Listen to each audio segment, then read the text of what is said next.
ஆன்மீக நண்பர்கள் அனைவருக்கும் வணக்கம். இன்னைக்கு நம்மளுடைய பதிவில் ரொம்பவே சுவாரஸ்யமான ஒரு தகவலை தாங்க தெரிஞ்சுக்க போகிறோம்.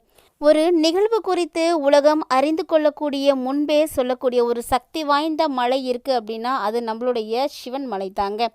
இந்த மலைக்கோயிலை பற்றி அறிந்து கொள்ளக்கூடிய ஆவல் பார்த்திங்கன்னா அனைவர்கிட்டையுமே காணப்படுது.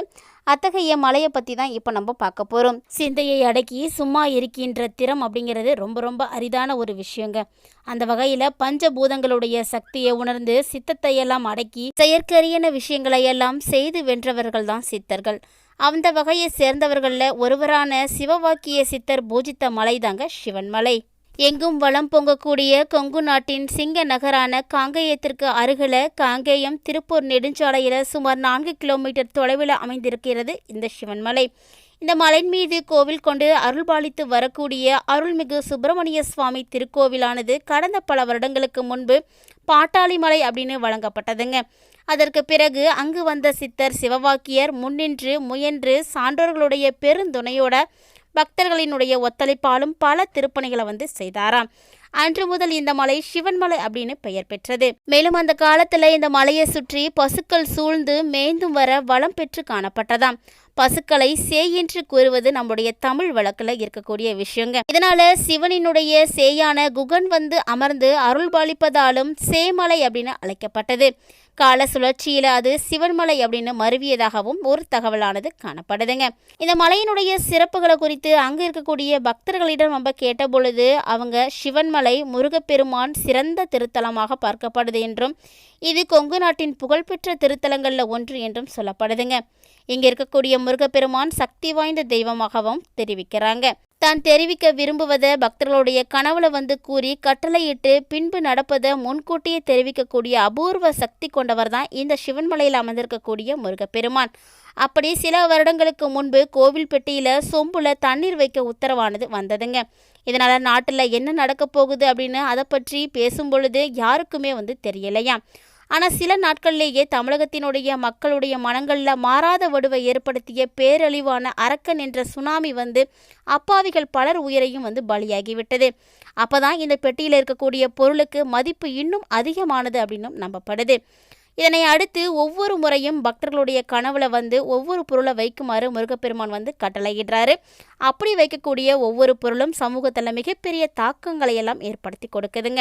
அப்படிப்பட்ட சிறப்புமிக்க இந்த மலையில தற்போதும் ஒரு உத்தரவானது வந்திருக்கு. அந்த உத்தரவுல என்ன பொருள் வைத்து வழிபாடு செய்ய முருகப்பெருமான் உத்தரவிட்டிருக்காரு அப்படின்றத பத்தி தான் நம்ம இப்ப தொடர்ந்து பார்க்க போறோம். அதுக்கு முன்னாடி ஒரு சின்ன வீடியோ கிளிப்பை போய் பார்த்துட்டு வாங்க.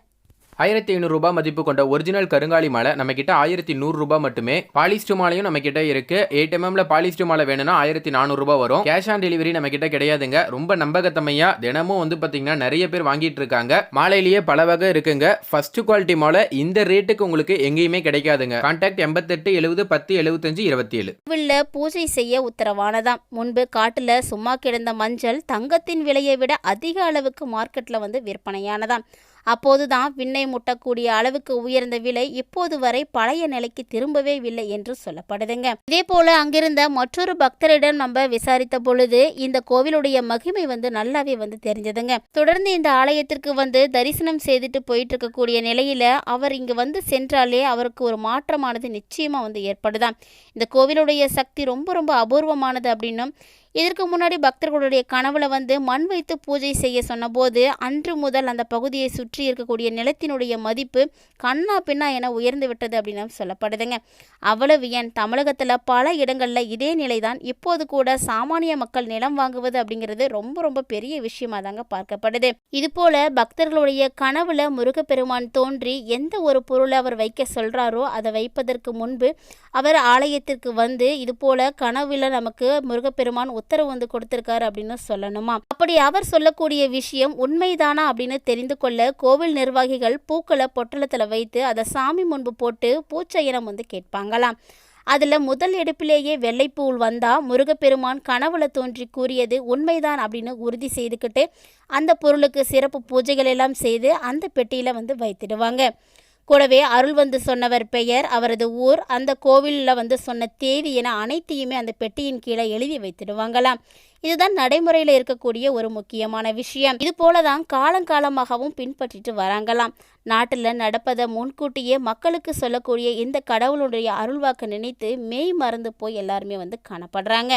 இது போன்ற தகவல்களானது உங்களுடைய மனதையும் கவர்ந்திருக்கா அப்படிங்கிறத தவறாமல் கமெண்ட் பாக்ஸில் எங்களோட வந்து ஷேர் பண்ணுங்கள். கூடவே இந்த வீடியோ பார்த்துட்டு இருக்கக்கூடிய நேயர் திருப்பூர் மாவட்டத்தை சேர்ந்தவராக இருக்கீங்கன்னா தவறாமல் வீடியோக்கு லைக் பண்ணிவிட்டு உங்களுடைய பெயர் மற்றும் எந்த பகுதியை சேர்ந்தவர் அப்படின்றத தவறாமல் கமெண்ட் பாக்ஸில் ஷேர் பண்ணிக்கோங்க. கூடவே யாருக்கெல்லாம் இந்த ஆலயத்துக்கு சென்று வந்திருக்கக்கூடிய அனுபவம் இருக்கோ அவங்களும் தவறாமல் உங்களுடைய அனுபவத்தை எங்களோட வந்து ஷேர் பண்ணிக்கோங்க. இது போல இந்த ஆலயத்தில் ஒவ்வொரு முறையும் ஒவ்வொரு விதமான பூஜைக்கு பொருட்களானது வைத்து வழிபாடு செய்துட்டு வராங்க. அப்படி இந்த உத்தரவு பெட்டியில் வைத்து வழிபாடு செய்யக்கூடிய ஒவ்வொரு பொருளும் நல்ல ஒரு மதிப்பை வந்து பெற்றுக் கொடுத்திருக்குங்க. இது மட்டும் இல்லாமல் இந்த ஆலயத்தில் வந்து வழிபட்டு சென்றால் திருமண தடை நீங்குவதாகவும் நம்பப்படுது. தற்போது உலகத்தில் இருக்கக்கூடிய அன்பு, அறம், சத்தியம் ஆகிய மூன்றுமே வந்து குறைந்துருச்சு அப்படின்னு தாங்க சொல்லணும். இந்த மூன்றையுமே சாமி மீட்கப் போவதாகவும் மேலும் திருமண சுபகாரியங்கள் எல்லாம் கைகூடி வரும் என்றும் நம்பப்படுது. திருமண தடையானது அகலி சுபகாரிய நிகழ்ச்சிகள் அதிகமாக நடப்பதற்கு நிறைய வாய்ப்பு உள்ளதுங்க. பொதுமக்களுக்கு நிறைய நன்மைகள் நடைபெறக்கூடிய இந்த ஒரு ஆலயத்திற்கு வந்து வணங்கிட்டு போனோம் அப்படின்னா கண்டிப்பாக நம்மளுடைய வாழ்க்கையில் திருப்பம் ஏற்படுமாம். இதே போல தற்போது புதிதாக பிறந்திருக்கக்கூடிய இந்த வருடத்தில் காங்கேயம் அருகே சிவன்மலையில் இருக்கக்கூடிய சுப்பிரமணிய சுவாமி மலைக்கோவிலில் ஆண்டவனுடைய உத்தரவு பெட்டியில் ஒரு படி நெல் வைத்து வழிபாடு செய்யுமாறு உத்தரவானது வந்ததாங்க. அந்த உத்தரவின்படி வெள்ளிக்கிழமை அன்று ஒரு படி நெல் வைத்து சிறப்பு வழிபாடுகள் எல்லாமே வந்து நடத்தியிருக்காங்க. திருப்பூர் மாவட்டம் காங்கேயம் அருகே புகழ்பெற்ற சிவன்மலை அப்படின்ற ஒரு முருகன் கோவிலானது காணப்படுது. அதாவது மற்ற எந்த கோவில்களிலும் இல்லாத வகையில் இந்த கோவிலுக்கு ஆண்டவனுடைய உத்தரவு அப்படின்ற ஒரு அம்சமே வந்து காணப்படுதுங்க. சிவன்மலை முருகன் கோவிலில் கனவுல வந்து ஒரு பொருளை உத்தரவிட கூறி பக்தர்கள் தரக்கூடிய சிறப்பு பூஜை பொருட்களை எல்லாம் வழிபட்டு மூலவர் அறைக்கு முன்பாக ஒரு கண்ணாடி பெட்டியில் வைப்பது தான் இந்த கோவிலுடைய வழக்கம். இதை தான் ஆண்டவனுடைய உத்தரவு அப்படின்னு வந்து அழைக்கப்படுது. இந்த நிலையில் சேலம் மாவட்டம் தாரமங்கலம் பகுதியை சேர்ந்த மகாராஜா என்ற பக்தரனுடைய கனவுல வந்ததாகவும் அவர் கனவுல வந்து ஒரு படி நெல் வைத்து வெள்ளிக்கிழமை அன்று பூஜையானது செய்ய வேண்டும் அப்படின்னு உத்தரவானது செய்யப்பட்டதாம். இதனைத் தொடர்ந்து கண்ணாடி பெட்டிக்குள்ள தற்போது ஒரு படி நெல்லானது வைக்கப்பட்டு வழிபாடுகள் எல்லாமே வந்து செய்துட்டு இருக்காங்க. இப்படி கண்ணாடி பெட்டிக்குள்ள வைத்து வழிபாடு செய்யக்கூடிய அந்த ஒரு பொருளானது வேறு ஒரு பக்தருடைய கனவுல மற்றும் ஒரு பொருள் மாற்றப்படக்கூடிய வரைக்கும் இந்த பொருளை தான் வைத்து வழிபாடுகள் எல்லாம் வந்து செய்வாங்களாம். இப்படி கண்ணாடி பெட்டிக்குள்ள வைத்திருக்கக்கூடிய இந்த ஒரு பொருள் மூலமாக சமூகத்தில் என்ன ஒரு மாற்றம் ஏற்பட போகுது அப்படின்னு எல்லாருமே வந்து யோசிச்சுட்டு இருக்காங்க. ஏன்னா இந்த கண்ணாடி பெட்டிக்குள்ள வைக்கக்கூடிய பொருள் சமுதாயத்தில் ஏதாவது ஒரு வகையில் தாக்கத்தை ஏற்படுத்துவது அப்படிங்கிறத நமக்கு முன்கூட்டியே வந்து கணிப்பதாக தாங்க சொல்லப்படுது. பக்தர்களுடைய நம்பிக்கையாக இருந்து வரக்கூடிய இந்த நிலையில் கடைசியாக கடந்த ஆகஸ்ட் மாதம் 14ஆம் தேதி முதல் பசுவுடன் கூடிய கன்று பொம்மையானது வைக்கப்பட்டது. அதைத் தொடர்ந்து தற்போது ஒரு படி நெல் வந்து வைக்கப்பட்டிருக்கு. இது குறித்து கோவிலுடைய சிவாச்சியர் ஒருவர் கூறும்பொழுது ஆண்டவனுடைய உத்தரவு பெட்டியில் நிறைப்படி நெல்லானது இடம்பெற்றிருப்பதால நம்முடைய நாட்டில் வேளாண்மையானது செழிக்கும் அப்படின்னும் அரிசி மற்றும் நெல் விலையில் நல்ல ஒரு மாற்றம் ஏற்படும் அப்படின்னும் வந்து சொல்லப்படுது. நெல் மற்றும் அரிசியினுடைய விலையானது ஏற்றம் பெறுவதற்கும் வாய்ப்பு இருக்குங்க. அது மட்டும் இல்லாமல் வேளாண்மை செழிப்பதற்கும் வாய்ப்பு இருக்குது. சொல்லப்போனால் இது போல் இந்த கண்ணாடி பெட்டிக்குள்ளே வைக்கக்கூடிய பொருளுக்கு நமக்கு தாக்கங்கள் பார்த்திங்கன்னா அதிக அளவில் நன்மையாகவும் இருக்கும், அதிக அளவு அதே சமயம் தீமையாகவும் இருக்குங்க. இந்த நிலையில் தற்போது வைக்கப்பட்டிருக்கக்கூடிய இந்த நிறைப்படி நெல்லானது எத்தகைய ஒரு மாற்றத்தை எல்லாம் ஏற்படுத்தி கொடுக்கும் அப்படின்னு நமக்கு தெரியல.